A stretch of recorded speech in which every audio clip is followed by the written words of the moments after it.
You're listening to Part 2 of Season 2, Episode 3 of Agreeable Disagreements. We ran into some unforeseen technical difficulties with the processing of this video on our cloud-based recording software, which means the audio and video are a bit lower quality than normal. We ask that you are patient with us at this time as we mourn the loss of our pristine audio, and also ask that you feel free to send any and all complaints to our complaint department, sent via mail to P.O. Box 69420, Your Mom's Place, Warsaw, Indiana. Thank you, and on with the episode.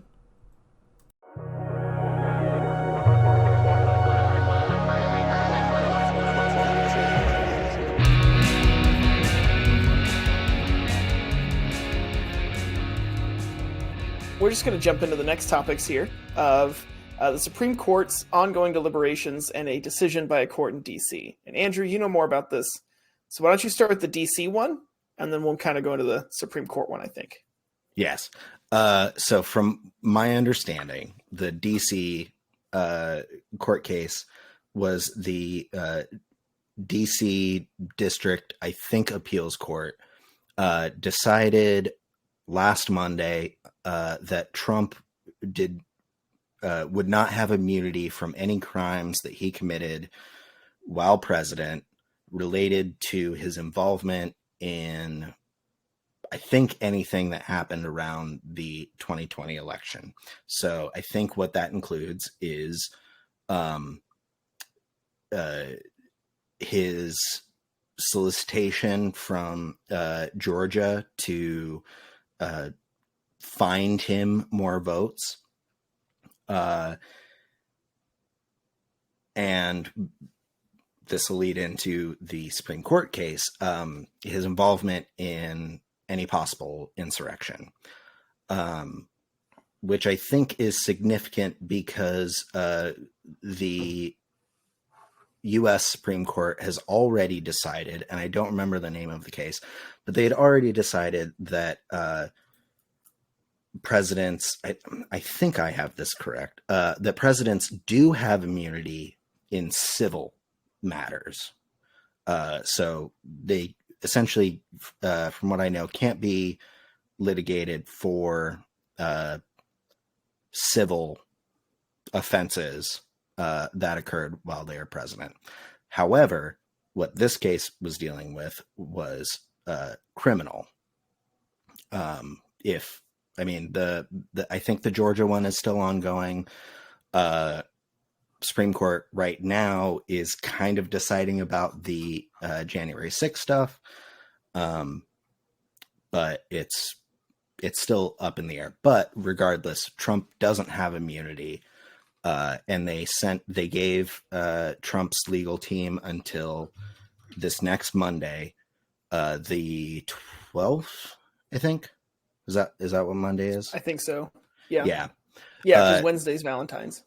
Yeah, they gave him until the 12th to basically make an appeal to, or make a decision whether or not they would ask the Supreme Court to weigh in, which I think is unlikely from what I've heard, just because there would be some other ramifications, and also I think he would have to present some kind of new evidence or argument that was substantial enough for them to say, okay, yeah, we'll essentially retry this. Sure. But yeah, I mean, it's a significant thing. But how do you feel about it, Cameron? I mean, personally, I don't think that anybody should be above the law. I agree. I don't know that I can think of any particular circumstance where a president should have immunity to the law, aside from, basic like emergency situations of needing to speed down the road, like a police officer, right? Or something like that, Sure. Like if he's got to hurry up and I would not have been mad if President Bush, Bush Jr. sped through streets to help get to the, cleanup of 9/11 faster. Right. Like that would have been totally fine for me. I think that's okay. Yeah. But so that's interesting that you bring up like law enforcement officers though, because law enforcement officers are a civilian, they are technically civilians. They're a civilian police force. When they shoot somebody, Mm-hmm.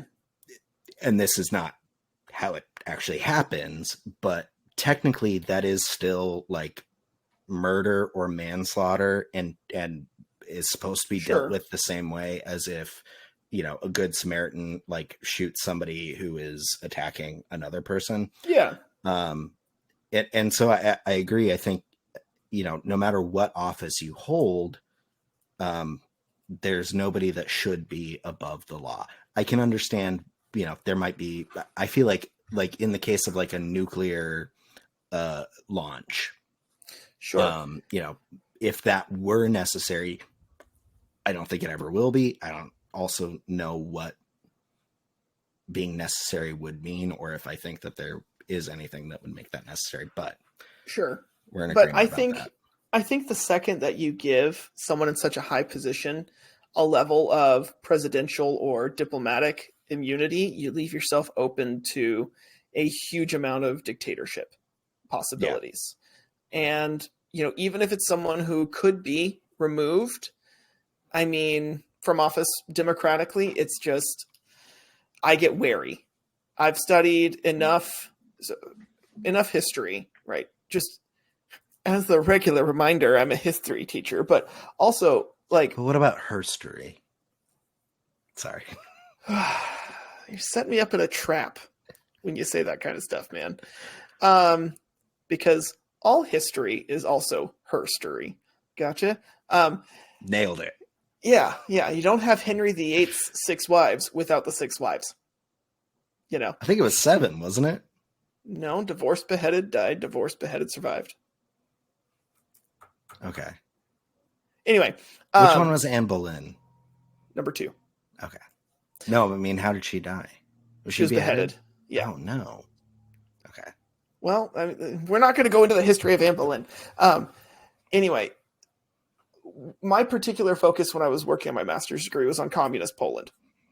And I have always been fascinated with how dictatorships are allowed to rise up. And in every instance, I'm not going to say it's the first thing, but in every instance, there is some level of immunity granted to the leader because of their position, where they say, well, I'm going to have to make hard decisions. I'm going to have to do things that nobody else can do. And so I should be allowed to do things that nobody else should do. Yeah. I mean, that's why we have the phrase crossing the Rubicon, because when Caesar crossed the Rubicon with an armed Roman force, he was at that moment violating the laws as, you know, as a consul, senator. I don't remember what the title is, but within the Roman he was a consul. Republic. Yeah. The problem with using Julius Caesar as an example, though, is that he was actually very popular, and most people, aside from the Senate, loved him. Yeah, well, and he was never actually. I mean, he was an emperor, and he declared himself an emperor. But in terms of like the actual like nitty gritty of the structure, he remained a consul in like perpetuity. Yeah, it was like, oh, I have no more power than the rest of you, but also the rest of you have to listen to what I say. Right. Yeah. But no, I think I am always in the favor of more freedom. Whatever, if you have to choose between two things, whichever option is going to provide the most amount of people with freedom, that is the choice that I would make. And it's hard to argue with that. Yeah. And so by giving someone diplomatic immunity, you're opening the possibility of a lot of freedom reducing situations. Yes. So I think it's totally fine that he was not granted presidential immunity. Hold on. Not diplomatic immunity, because I do think diplomatic. Yeah, you said diplomatic immunity. I just want to make presidential. Well. Okay, so we're on the same page. Like diplomatic community, you and I both understand that is necessary because otherwise any diplomat, which diplomat and spy might as well in a lot of cases be the same term. Right, but a diplomat shouldn't get in trouble for chewing gum in Singapore on the street because they may not know and they still have an important job. Right. No, yeah, I get it. But the Supreme Court decision, or not decision, deliberations, I think are even more interesting. Yes. Because one of the reasons we were talking about this in a part that we decided to cut, but one of the things that we like about this podcast is not just how we disagree, but also the things that we agree on. And the ability just because you that put flavored stuff in mayonnaise doesn't make it aioli. I saw every time I see aioli on a menu now, I think about you. No, we kept that. We agree on that though, right? If it makes you happy. I'll take it. But we also like to point out a lot of the common ground that exists in politics because we live in a world that is so stratified where we're often defining ourselves more by our differences, whether it's politically, religiously, ethnically, than we are by our similarities. And I think what's going on in the Supreme Court deliberations about Trump right now, specifically in regards to him being removed from the ballot in Colorado, is showing a lot of common ground. Yeah. Can I just add to that real quick? Yeah. I also think that just politically right now, a lot of the decisions that are being made have a lot more to do with, what does the other side want? Okay, we're going to do the opposite, regardless 100%, of, whether or not that's what's best for the country or if that's, even the position that they genuinely do hold. And I mean, we've said it before, like one of the reasons why we wanted to do this podcast is to show that it's not a dichotomy. It's not black and white. And it is possible to have nuanced conversations about tough topics with somebody who doesn't agree with you. And a lot of times I think, at least from my perspective, I found that Cameron and I have a lot of the same values, maybe on the surface, but it's just sometimes like we just view the world differently. Right. And I think that's the same for a lot of politics, is I think everybody at the end of the day wants the same thing, but the vehicles that they want to accomplish those things are different and often topics of debate. Sure. Yeah. So, but in terms of the 14th Amendment. Yeah. I think you so far, and we're recording this on Saturday night. I haven't really heard much about it today. I've kind of had a little bit of a politics overload, so I haven't really been looking at it much today. But from what I've seen of the Supreme Court's deliberations on the Colorado case, I think you and I kind of agree that the way that they seem to be looking at it is the way that it should be handled. Now, that's not to say that it's going to stay that way. Or, I mean, they could decide any number of things, and I certainly have their decisions that they may make that I'm definitely not going to be okay with. I'm sure the same is true for you. Oh, yeah. I think what's interesting to me here, though, is that the case essentially is, should Donald Trump be allowed to be, or allowed to hold political office, specifically president, because of January 6th. That's where it's interesting, because it's not necessarily about that. Exactly, because, well, I think the attempt at Trump brought the case to office, or brought the case to court, because he was removed from the Colorado ballot.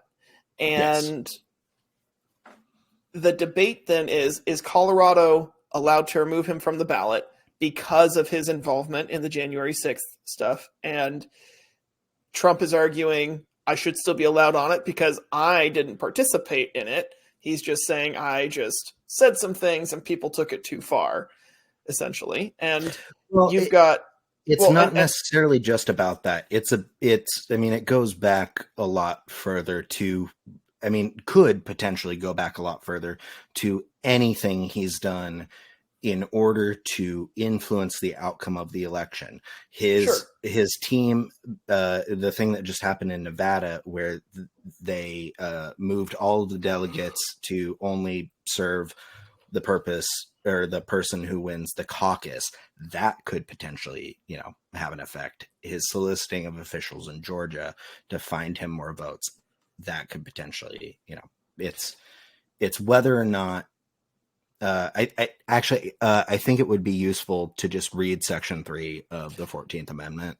Sure. And I've got it pulled up right here. Or do you want to read it? Okay. Do you want me to read it or do you want to read it? You've got the cooler voice. Why don't you go for it? I have the cooler vote. What does that mean? I think whenever I listen to the test recordings back, I hear my voice. I'm like, yeah, all right. And then I hear your voice. I'm like, okay, all right. I think that's just nobody likes the sound of their own voice. All right. Anyway, you go ahead and read it. Okay. So what the Supreme Court is specifically deliberating is essentially what this section of the 14th Amendment means. And that section is, no person shall be a senator or representative in Congress or elector of president and vice president or hold any office, civil or military, under the United States or under any state who, having previously taken an oath as a member of Congress, yada, yada, yada. They're just listing all the things again. Shall have engaged. Shall have engaged in insurrection or rebellion against the same, or given aid or comfort to the enemies thereof. But Congress may, by a vote of 2/3 of each house, remove such disability. So essentially, what the Supreme Court is deciding on is what any of that means, because very little in there is actually defined. They don't define what an office is. They don't define what insurrection is. Now, the Senate already had their own committee during Trump's second impeachment that did determine that Trump engaged in insurrection. They determined that they decided that they were not going to move to remove him from office. But also, regardless of whatever they decided, that doesn't make it legislation the way that a Supreme Court decision would be legally and constitutionally binding. Well, and I would clarify that a Supreme Court decision here would not constitute legislation. It would constitute interpretation of legislation. Right. And what I'm saying is that what was decided by the Senate committee doesn't count as it doesn't change the meaning of the Constitution, and it's also not the same thing as legislation passed within like a bill or something. Like it doesn't really, for better or worse, it's non-binding in a lot of ways. And what I find is most fascinating about this case is that even though everyone expects it to be about should Trump be allowed to be president or hold this office, the Supreme Court is more taking the direction of whose job is it to determine this? Whose job is it to determine whether or not he can appear on the ballot? And I find they're deciding whether or not they're part of what they're deciding is this talking about his ability to essentially run for election or just his ability to hold office? And depending on how they decide, like if they decide that it precludes him from, or anyone who engages in insurrection precludes him from holding office, he can still be elected. Right. But then the vice president nominee might become president. There's no telling kind of what would happen in that case. Well, and I thought it was so interesting that the liberal justices on the Supreme Court were taking the same stance of, Yeah. is this even something that states should be deciding? It should be a federal decision. And Ketanji Brown Jackson, Justice Brown Jackson, was talking about the wording in this. And maybe it was Justice Kagan, Elena Kagan. Is it Elena or Alina? Elena. I'm so sorry. Justice Elena Kagan. One of those two, or maybe even both, were talking about how the one I heard was Kagan. Oh, okay. Well, they were talking about how there's a specific list of individuals who are not allowed to hold office. President and vice president are not on this list. It is electors of president and vice president, which means that... But it does also say, or hold any office, civil or military. Now, the problem is that we don't have any precedent already set for that. So this court is deciding essentially what any of that means. What I think they're leaning towards is saying that, and I think that this is a good decision, is essentially that them making a binding decision about, whether or not Trump should be on the ballot or not be on the ballot, because their reach spans every state. The impact is too far reaching for them to just make that kind of blanket declaration and definition, and that this should be kind of up to states to decide. But at the same time, they're also saying some of this is up for states to decide, but some of it shouldn't be. One of the points that I know it was Kagan and Roberts made, they both talked about this, was what's to stop, or why would it be okay then for Colorado to say this person needs to be taken off the ballot, but Wisconsin decides to keep them on? How is that going to be handled now, right? Under this 14th Amendment, if you're not allowed to hold that office, but it's up to the states to decide whether or not you're actually participating in insurrection, then who ultimately makes that decision, and how far-reaching, as you put it, would that be? Because if you're in Colorado and you decide to take, Trump off the ballot, you're now taking away the voice of a lot of people who would be Trump supporters in Wisconsin or in Michigan or in some other state. Right. And we do have other amendments and precedent that prevents people from things like voting in a place where they don't hold residence. Right. And so what would the slippery slope fallacy here would be to argue, and I'm using the term fallacy intentionally, but would be to argue that if we allow Colorado to start taking people off just because they politically disagree with some of their actions, then, and you can argue that it is a politically motivated action to remove him, then what's to stop Texas from doing the same thing to a lot of Democrat candidates, or Florida? I think allowing states to just remove people without it going through some kind of federal oversight, who the federal government has the right to oversee federal elections. And who is making that decision? Because the two examples that we have here are Colorado and Maine. Colorado, it was their Supreme Court who decided. Maine, it was their Secretary of State who decided. That's very different in terms of due process. And I think the spirit of American politics and the spirit of the law, two very different examples. I happen to, I'm going to put an asterisk on this. I happen to agree with the decisions that were made, because I personally, I don't want anyone to make the mistake of thinking that I don't think that Trump engaged in insurrection, and that the Article 3 of the 14th Amendment clearly applies to him.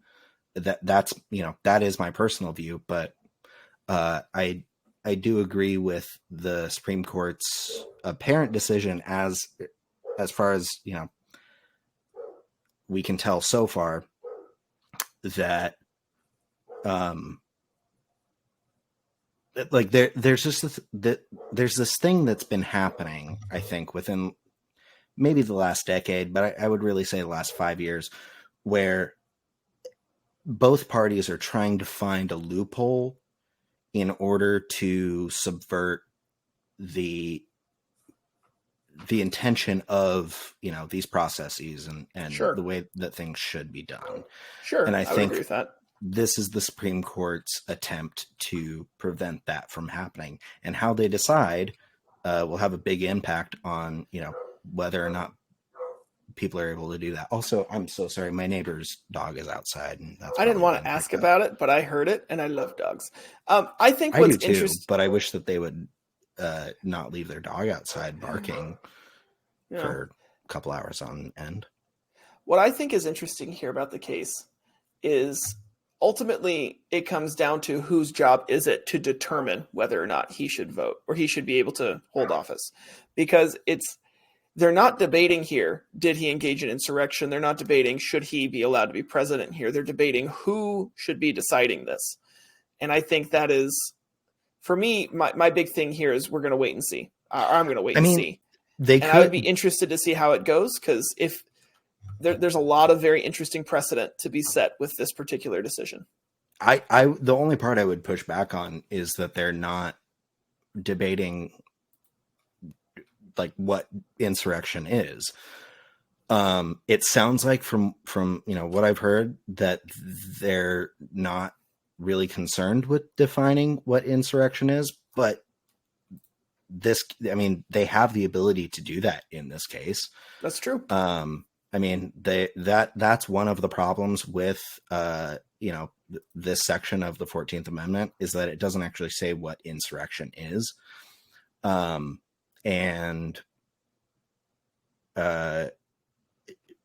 whatever they decide, like pretty much any way they decide on this case, any way they decide to, you know, like anything that they decide to focus on, any decision they make, any direction is going to have uh, a long-lasting influence on American politics, you know, in perpetuity, unless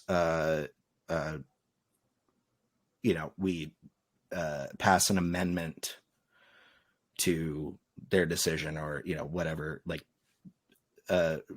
not very likely circumstances. So speaking of very unlikely circumstances, let's move on to our last quick topic, which is whether or not this border bill is going to get passed. Oh God. Wait. Okay. So That was a perfect segue. Are we gonna talk about that one though? Because yeah, let's do it. Let's do quick because we got a little bit of time.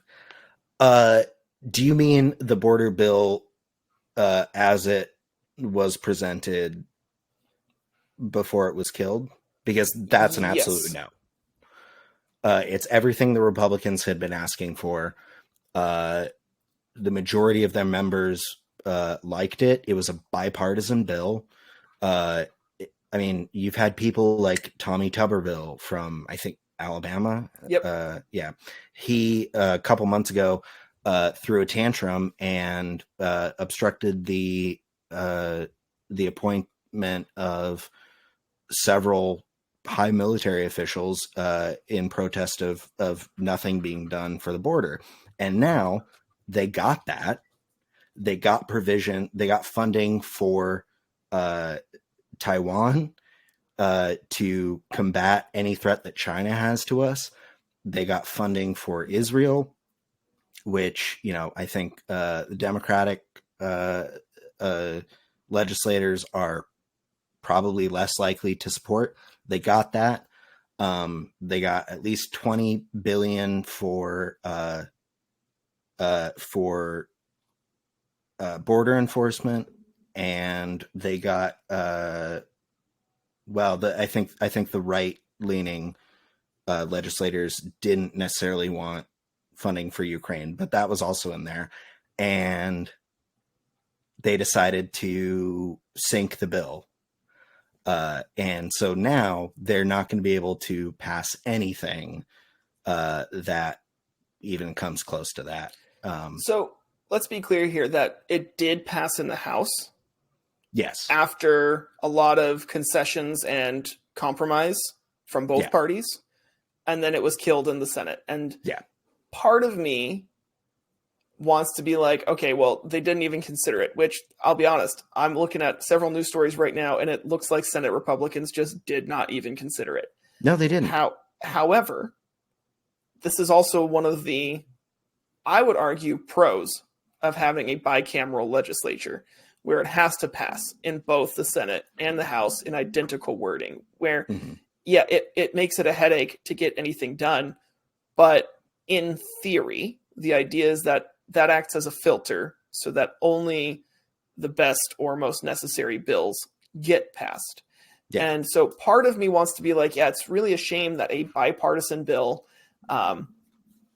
that could have stood as a meeting point of both sides dies. But at the same time, to me, to some degree, that's me seeing the system working the way it should. I would agree with you, except I think we need to examine why it didn't pass. And the reason why it didn't pass is because Donald Trump told Senate leadership on the Republican side to kill the bill.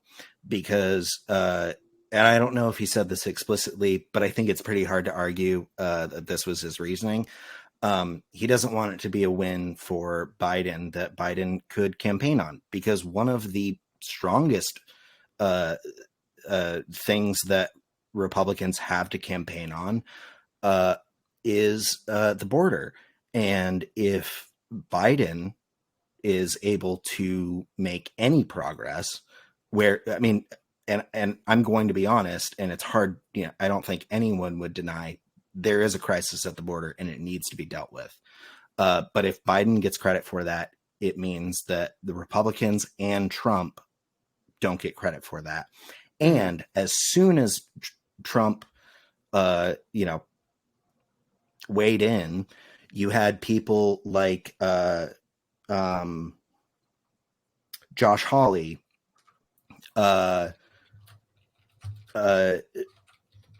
saying things like bipartisanship or cooperation between the parties is the problem with politics, which I think is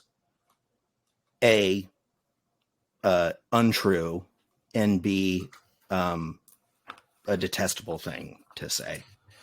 Well, we got to remember a few things here. Politics is a game, right? And you got to look at the timeline here. When Trump was gaining power, gaining attention, gaining prominence. That's the word I'm looking for, prominence.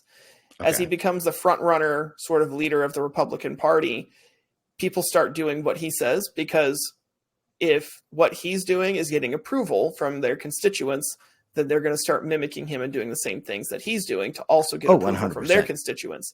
And if you look at when Trump was ousted in the last election, people stopped doing what he said for a long time. And it's only been in recent months, as the election has kicked up more and more and more, that they've been listening to him again. Right. And it's 100% just got to do with playing a political game. Right. But now I think we can both agree that what they're not doing, at least in this case, and what they should be doing, is what is best for the country. And what is best for the country is for us to deal with an unprecedented crisis at the border, and our inability and lack of infrastructure to be able to deal with not only the again unprecedented amount of I don't like the term illegal immigrants, but I don't really know a better term. The unprecedented amount of illegal immigrants, the number of asylum seekers, not just from, the places that we think of when we think of, the southern border, places like Mexico, Guatemala, El Salvador, Honduras, but now places like Afghanistan, places like I think Syria, places like I'm trying to think of another one.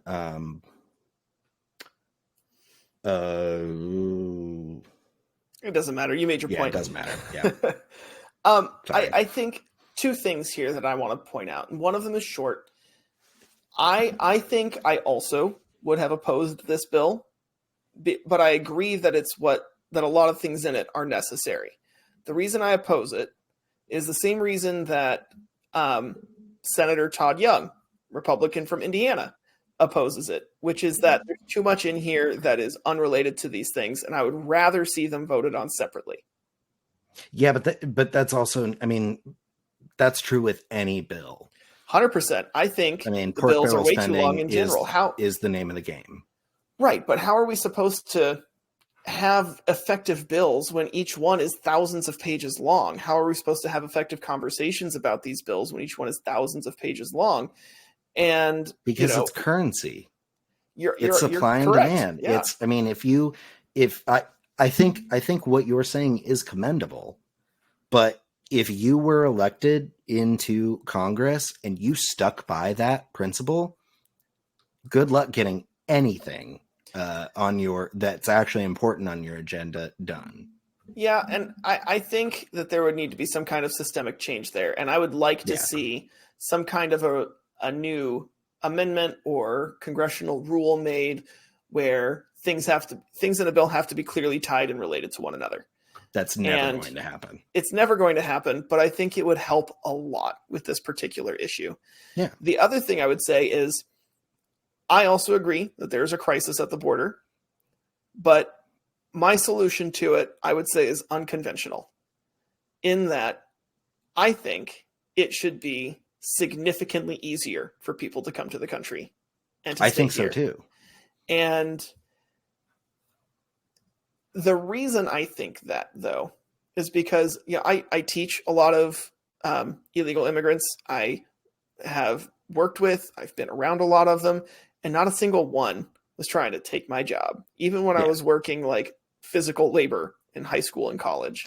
And the jobs that they are taking, not a single U.S. citizen is trying to take that job. Okay, well, as someone who did try to take those jobs, I will say that that's not true. It's an oversimplification, but you have a point. Predominantly, correct, right?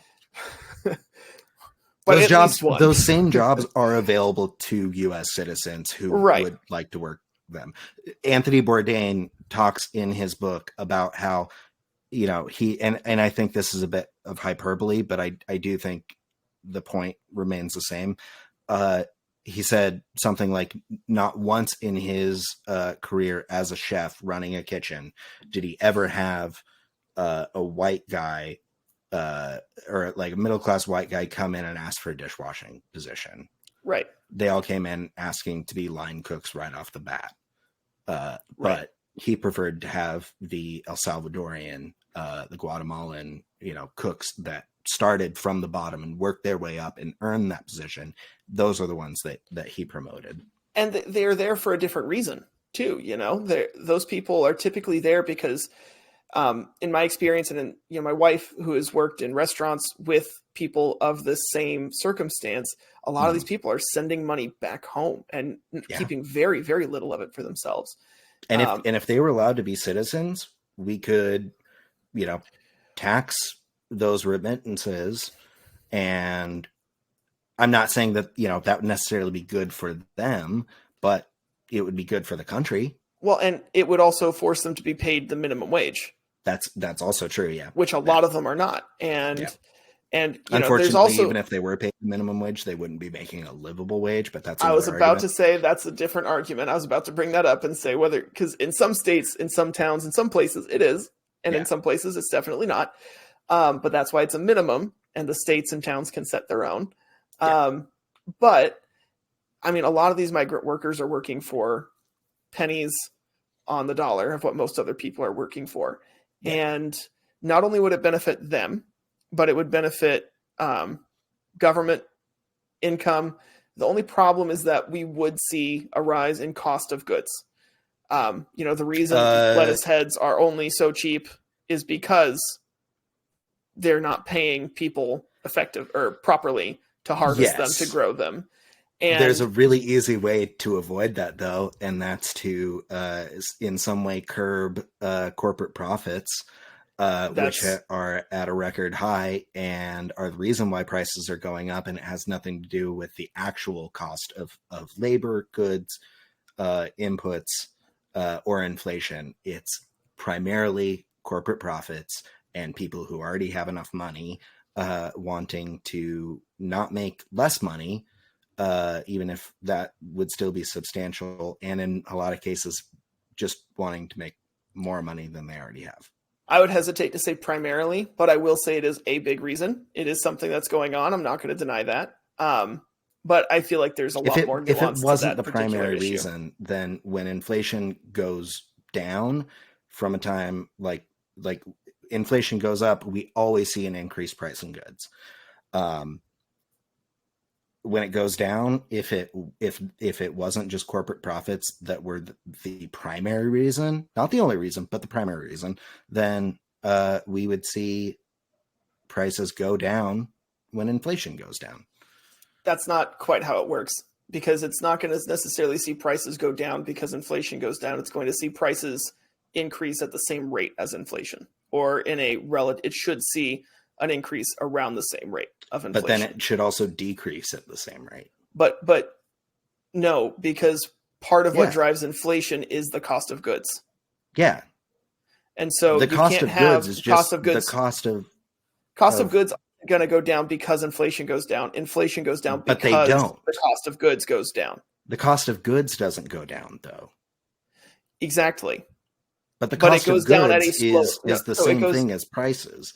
Right, the cost of goods to run my convenience store goes up because because their cost of goods. Well, my cost, Coca-Cola, the bottle of Coca-Cola is my cost of goods for the convenience store. They're all going up in price, but none of them ever go down. So really what we're talking about here is the rate at which it's increasing, not the overall flat price. Does it go up or down? But the rate at which these costs of goods are increasing is going to go up or down. And so you're absolutely right. I'm not disputing that. Yeah, I'm clarifying because I think what you're bringing up is a non-issue because I just wasn't clear enough. What I'm saying is that the argument that if you allow these people who are already within the workforce to be protected by the law and receive the wages required by the law, the argument that would necessarily make things more expensive is not true, because there are other things that we can do to not make that happen. I'm not going to say it's necessarily going to make them go up. I'm saying it's going to make them go up. Whether that's because... that's definitely true. Because we're not going to do anything about these other things that are actually determining the price, which is corporate profits. Right. Because you could say corporate profits are a factor, but even if they weren't a factor, increasing labor costs is going to increase the base cost of that good to go up. Now, I will say that the profit margins they're working with are already so high that they could increase labor costs in a lot of these situations up to tenfold, and it would not affect their long-term financial stability. Yeah, and it would decrease their profits by a small amount. So I agree. It's the same argument basically as like if we increase minimum wage, like the price of a Big Mac is going to go up. And yet you look at countries that pay a lot more for their beef because they have to import, beef. And they pay their workers a lot higher wages. The price of a Big Mac, while maybe more expensive, it's not like a one-to-one translation. Sure. And I guess what I'm getting at is a lot of these businesses already have wiggle room, and some of them don't. And some of them are going to raise prices because they just don't have that wiggle room. If we were to allow migrant workers to have the full protection of the law. But That's true. a lot of these companies do have wiggle room, and they're not going to take advantage of it. Yeah. And that's, I mean, that as staunchly pro-capitalist as I am, that is a shortcoming that I understand and do see. Yeah. Now, all that being said, I think the baseline of it, profits and money aside, is that we have a lot of people who genuinely want to come here to make their lives better and to make our communities better.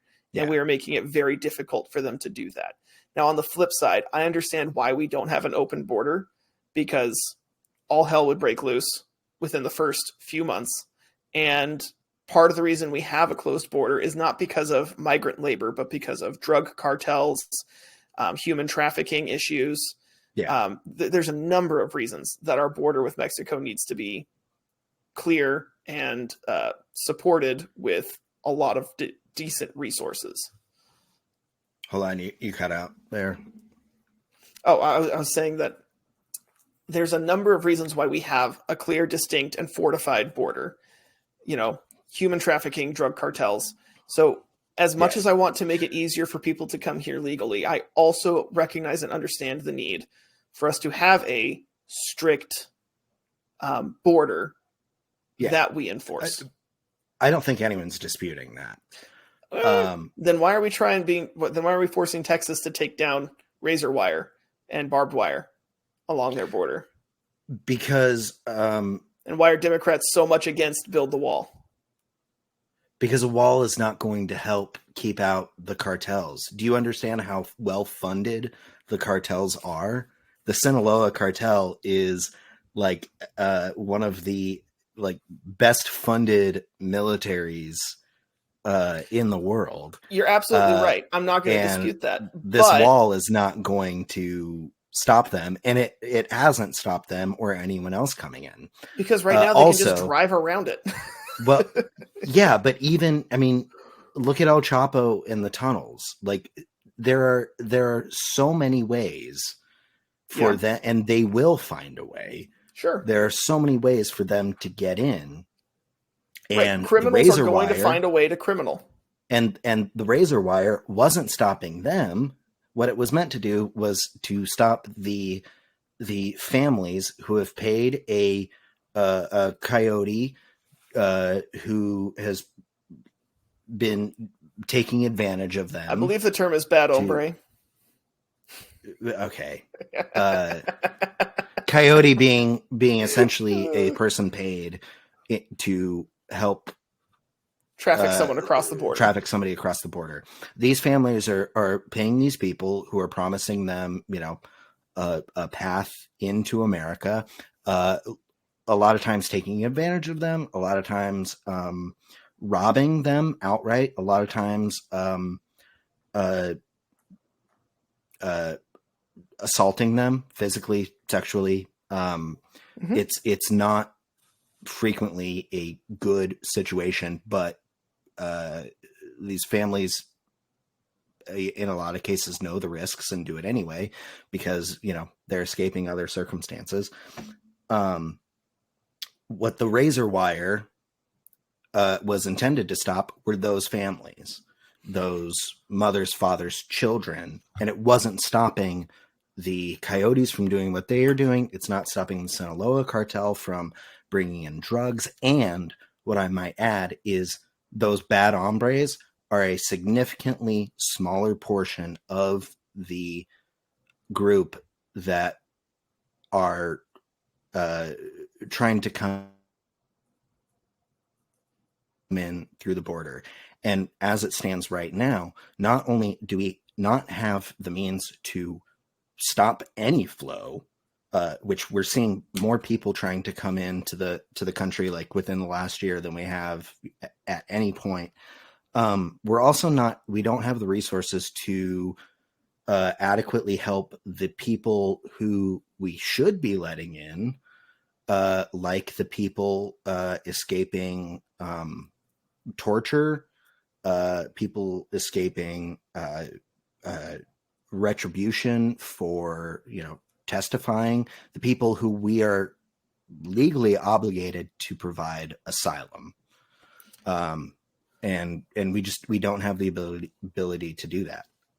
And, well, I also think here, though, that the razor wire, barbed wire, I don't think that it's meant to specifically cause harm. I think it's meant to be a deterrent. Cameron, what do you think the purpose of razor wire is? To deter people from crossing over out of fear of harm. How does it do that? Out of fear of harm. But here's the thing. If you see that razor wire, you are the one who has the choice to try and cross it or not. Are you going to blame them for believing that the least harmful decision is for them to try to brave the razor wire? No, but what I'm saying is Texas is trying. My understanding is the idea of having it there is they're not saying this is going to stop people from getting through. They're going to say people are coming through in the way that you just described. And by putting this here, we're providing a deterrent to stop them from going to those people. Because if they get to the border, they get trafficked to the border by this person who says they're going to help them, only to find that it's way worse than they anticipated, then to some degree, that is a deterrent that's going to go back to, okay, well, we shouldn't even bother doing that, going through these people to take us on this dark avenue, because they're just going to lead us to another dangerous situation. We should find another avenue. And in a lot of cases, once they've already made that decision to trust one of these third parties, it's not as simple as being like, okay, we're gonna go to somebody else for help. I understand. To them. I understand, and what I'm saying is, it's not a short-term fix. It is a long-term deterrent of word spreads. We can't use this method anymore. We have to go somewhere else. Except we're not even going to start talking. It's not even effective, though. I'm not going to argue its effectiveness. I'm not going to argue whether or not it's doing that. I'm arguing that is the idea behind it. Right, and that idea is flawed. Sure. What isn't flawed is providing the border protection agents. Is that what it's called? Yeah. Border protection agency. So first of all, let's make it very clear. The situation specifically in Texas was the governor, Greg Abbott,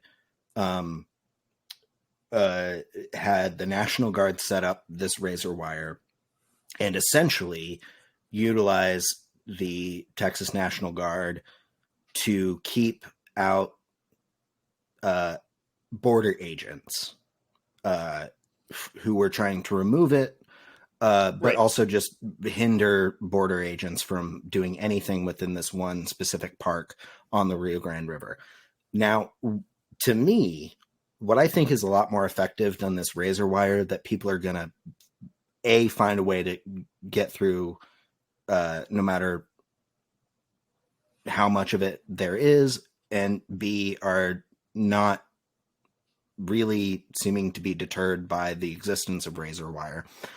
I think a better way to handle that is to provide more funding to the border agents so that they can hire more officers, give their officers better training, give them more resources so that they can receive these people who would like to come into the U.S. And to the best of their ability, allow the ones in who have, legitimate reason or need to enter our country, and,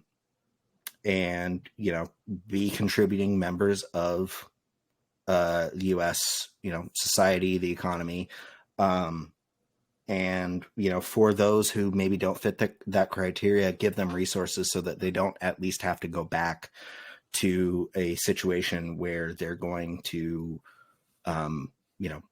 have something bad happen. I'll let your imagination see, but I don't think anybody in Texas would disagree with that. I don't think that any Republican or anyone in these border states would say don't except fund Greg Abbott.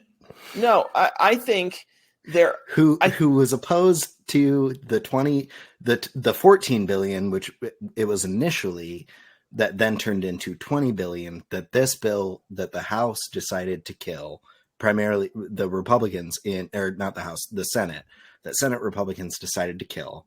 Again, because and that there was the border so much agencies else were packed into asking it. But here's the thing: if you're going to But have that's a not why they bill, killed it. well, They killed it because part of Trump it. told them to. Okay, but part of the reason why Trump told them to kill it is because there's $60 billion going to Ukraine, but there's only $20 billion going to our own border. Now, I'm not going to sit here and say that we shouldn't fund Ukraine. I am a firm believer that we should, but a lot of Republicans are disillusioned with the federal government's enforcement of the border or the lack thereof, and Right. that they keep putting money towards it, and not much seems to change. And so, what Governor Abbott did was take matters into his own hands and say, we in the Constitution have our own rights to enforce our borders. I'm going to do that. And so he did that. And then when the government comes to take down what he did, because the government's not doing their job in his eyes, I think he's within his rights. He's not, though. He's got constitutional authority to to enforce his own borders. He's got constitutional authority as a state to make sure that to monitor. It's a gray area, but it's something that he could win. I'm not saying will. Could. I think they decided that the federal government supersedes in this case. But it's unprecedented. I'll give you that. It's unprecedented that the governor is not able to, or being told that they're not able to direct the National Guard, because there's very rare circumstances where the president, essentially the federal government, is in direct command of the National Guard. Right, because the question then comes into, is this authority to enforce your border the authority to enforce your border between other states, or your authority to enforce this border between other countries? Because the federal government also has authority to enforce the border between it and other countries. Yeah. And so you have this Venn diagram where in the middle, you have two people claiming they have the authority to enforce this border, or two groups. And the question is, does either or do both? And if it's both, then how do you make those agencies work together when they may have different ideas or different manners in which they want to enforce that border? And what do you do? I think they did that. And the federal government told them, hey, you have to let the border agency do their job, and you can't stop them from taking down the wire. Also, but the state is saying, but they're not doing their job. Right. And you're not doing your job. But the thing that would allow them to do their job is this bill. And I understand what you're saying about how there's other things in this bill that these, I'll be generous and say that, give them the benefit of the doubt, and say that that's why they killed this bill, is because there's all this superfluous stuff. Sure, but at the same time, they knew full well that if they didn't pass this bill, that not only would they not get $20 billion, they would get far less. And now that's going to be the reality. They cut off, at the best that they can hope for is cutting off their nose to spite their face. But not giving them the benefit of the doubt. That's not why they killed the bill. They killed the bill because Trump told them to. That's what Republican senators are now saying after the fact. They're saying that they made a mistake, that they shouldn't have done that, and that this was detrimental to actually solving the problem and detrimental to the country. And it's not because Trump had a problem with anything in the bill. Trump didn't even know what was in the bill. Trump did it because he put himself before the country. Okay, and Trump that's what aside, he will do every time. I would disagree, and there's a lot of, we could get into that into another episode. I'm not going to fight about. I'm going to pick my battles here, and go back to. It's not just about the bill. It's also about the idea of how much money do you funnel into a program before you decide it's not effective and it's not working. Because, in 2023, they already had a budget of $17.3 billion. The U.S. Customs and Border Protection agencies had a budget of $17.3 billion with a B Okay. Okay. That, now I'm not going to say that's Were a they little saying bit of that they money. needed more at that time? Because if you give me $50 to build you a supercar, and I tell you I can't build you a supercar with $50, you don't get to then say, okay, well, you're not doing your job. But we're not talking $50. We're talking $17.5 billion. Okay, but And how? I mean, we don't even know the scale, though. We don't know how much they were saying that they needed. okay, let's look that up too. How much money did border protection ask for in 2023? There was a White House proposal. Wait, sorry, that's for December of this year. That's also the White House proposing, which is not the Yeah. Border Protection Agency. In March, the proposed budget included $25 billion for U.S. Customs and Border Protection, and they settled on 17.5. Yeah, So they asked for 25. The senators, though. That's what they asked for. That's WhiteHouse.gov. That was President Biden's proposal. Right. Yeah. I mean, that's the whole problem, is that essentially what they're trying to fight for now is what Biden and the legislators that were aligned with Biden is what they were offering before. And now they're begging for that. And they're not going to get it because they screwed themselves over. Well, here's the thing. They're not just asking for that. They said, hey, we need $25 billion to operate. They were given 17.5, which I'm not going to sit here and say is fair, but I'm also going to say that they were probably knowing that they were only going to get a percentage of what they asked for a higher number. I mean, that's what haggling is. But then they're saying we needed more than double of what we originally asked for. Yeah. I don't think so. What do you think that they are wasting their money on that has caused them to? I mean, the fact of the matter is their responsibilities have increased because we have a lot more people than ever before coming to the border and trying to cross. They are asking for more money to do their job. And I'm not saying that there's no such thing as bureaucratic incompetence. There absolutely is, but that's also the name of the game. And to not provide them the money that they need to do their job is not only not helpful to them doing their job, it's also hindering or it's taking away focus from the thing that we maybe could be focusing on, which is the bureaucratic incompetence. If you want to fix it, give them what they need, what they're asking for. If they still fail, let's figure out why. Let's fix it there. But okay, what but the Republicans argument is that we've already done that. is that we're gonna. No, they didn't. Yeah, the argument that Texas government is saying is that we have already been funneling all this money for decades and decades and decades into border security, and it has not gotten better. They have not done their jobs. Right. They haven't accomplished, and so that's we're just what going to do it Texas ourselves. Is saying. That doesn't make it true. It's not just Texas. The majority of states right now are taking sides with Texas, including most states that are at the border. California is siding with Texas right now. Are siding with Texas and their stance against the federal government, telling them that they can't have the National Guard stand in the way of federal officers doing their job, because that's not. Let me double check. Okay, they haven't come out for or against. Are not. Okay, I was wrong about Texas. Or against Texas. No, so the majority is not staying out. 27 have joined a coalition to side with Texas. Where are you seeing that? Newsweek. Okay. Yeah.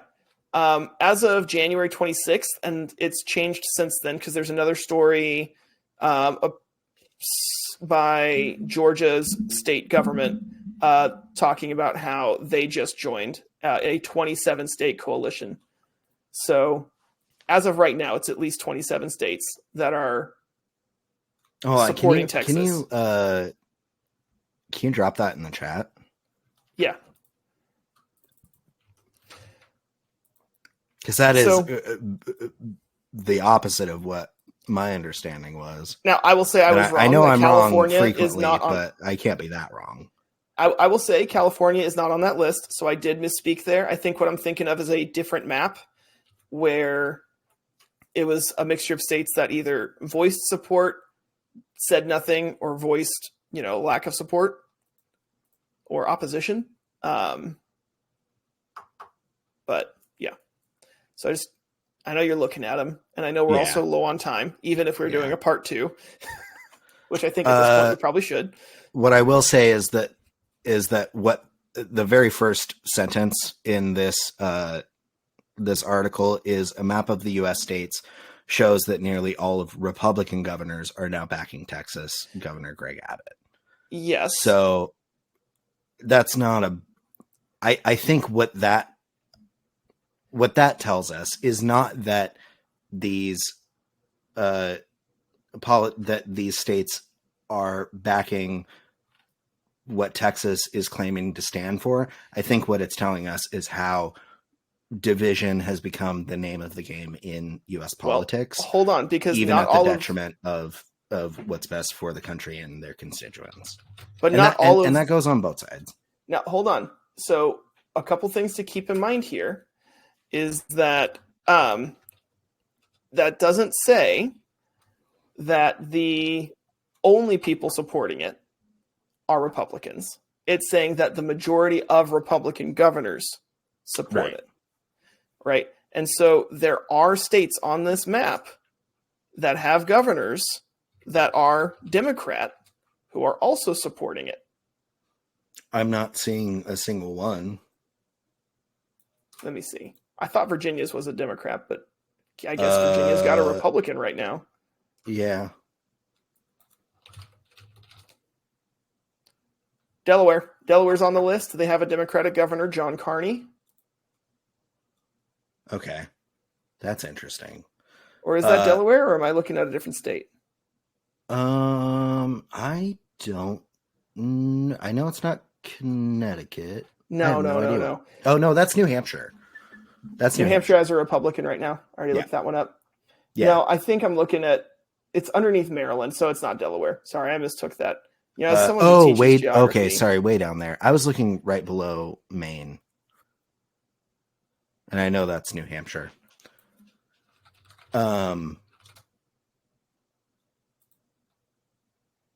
Yeah, this seems like it's just it has nothing to do with the actual issue. It has nothing to do with people taking a stand. It has to do with just obstruction for obstruction's sake and being contrarian. And the fact of the matter is that the courts, at least as far as I know, decided that Texas was wrong. And then and regardless of whether or not Texas and Greg Abbott were wrong, I think it's pretty hard to deny that the Republicans were asking for this. They were asking for, at one point, we're asking for more funding. They were asking for action. They were, they got what they claimed they wanted. And all of a sudden they decided, no, we're not going to take that. And now they're going to get a whole lot less to address this issue. And I will agree that I think it's a stupid decision on their part to say, hey, we want all these things. Why are you giving us all these things we asked for? Get rid of them. I agree that the optics, at the very least on that, is terrible. But I will still say I will disagree that the courts are in the right here. I do not think that it is as simple an issue. That's fair, think, because, Texas is trying to make a statement here. And the statement is not just, we have a right to self-defense. It's, you also, if you're going to tell us that it's not our job and it's your job, then you need to do your job. And you're not. And but the no matter people at how the much federal money, level who are advocating for the things that were needed for the federal government to do their job, they just voted against that. Again, because to some degree here, to some degree here, we have to take into account the idea that no matter how much money you throw at something, it's not always going to be the only thing that fixes the problem. It's not the only thing you need. And we've already thrown so much money at something that isn't working. Maybe we need to find a different solution. What would you suggest that they do that wouldn't cost additional funds in order to make that happen? Why not let the states enforce their own borders the way that they would like? Because that still requires funding from the federal government, especially in Texas. You're telling me that Texas is only, that's fair, but you're telling me that Texas is only using federal funds to fund their border. No. So then by letting states have more of a say and by giving some of that responsibility to states, you're not going to be increasing the amount of federal funding. You're going to be increasing the amount of state funding that goes to it. Hold on. I'm not prepared to say that Texas is only using federal funds to fund their border. What I am willing to say is that if Texas were left up to its own devices, the way that they are claiming that they would like to be, and I mean, more power to them, they wouldn't be able to fund it because they do run a deficit. Well, according to Texas.gov, it says the state of Texas is funding our historic border security efforts through appropriations of Texas taxpayer dollars from the Texas legislature and donations from Texans and Americans like you. Now, I'm assuming they also get federal funds. Yeah. Also, I can't imagine they don't. Let's look up what Texas's deficit is.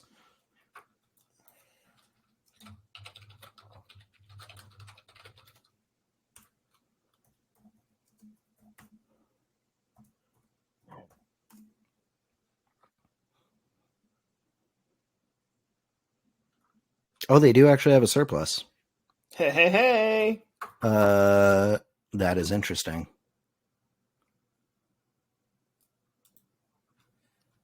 You know what else is interesting? The top 5 states with the most debt are bleeding heart blue. Hawaii, California, Colorado, Oregon, Nevada.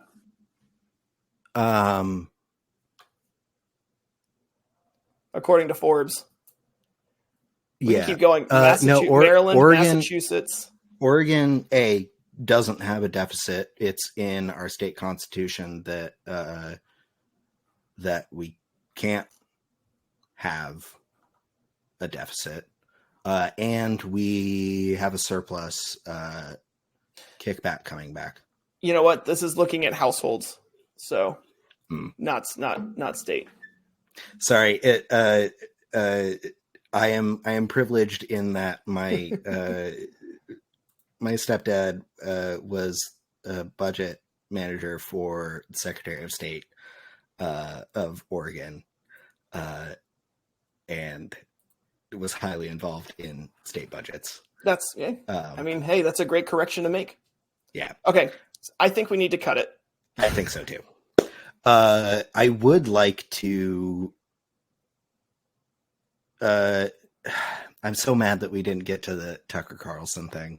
We can do that another time. We can, but it's people are going to forget about it. Good. And so much else is going to happen within the next couple weeks. I mean, look at what happened between Wednesday when we were supposed to record it and now. I know. We completely changed topics. Yeah. All right. Well, I'm tired, so let's say our thanks and get out of here. All right. Well, first of all, thank you to all of our listeners.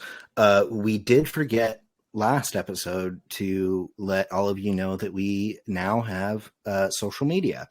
You can find us. I actually don't know what the handles are. It's just Agreeable Disagreements. Is it? I thought it was Agreeable Disagreements Podcast. Let me double check. You think as the one who came up with this? No, it's just Agreeable Disagreements. It's so the name on the account is Agreeable Disagreements Podcast, but the handle is just all one word, Agreeable Disagreements. Okay. Yeah. So at Agreeable Disagreements. And we would really appreciate it if you would subscribe, like, comment, everything that any social media person has ever asked you to do. We would like if you did that. Not everything. Second of all, thank you to House Sound Club for letting us use their song "This Life Is Tough But Fair" from their EP Headset Emotions as our intro and outro music. And Cameron, I believe you do have a very fun fact for us. Ben Shapiro was recently featured on a top 20 hip-hop track that peaked at number 16 on the Billboard and was called by Nicki Minaj, quote, "not that bad." Okay. Oh my God. We can't end on that. I have so much to say about it. And that's because where we're going to end. You did send this to me and I did listen to it. That's unfair.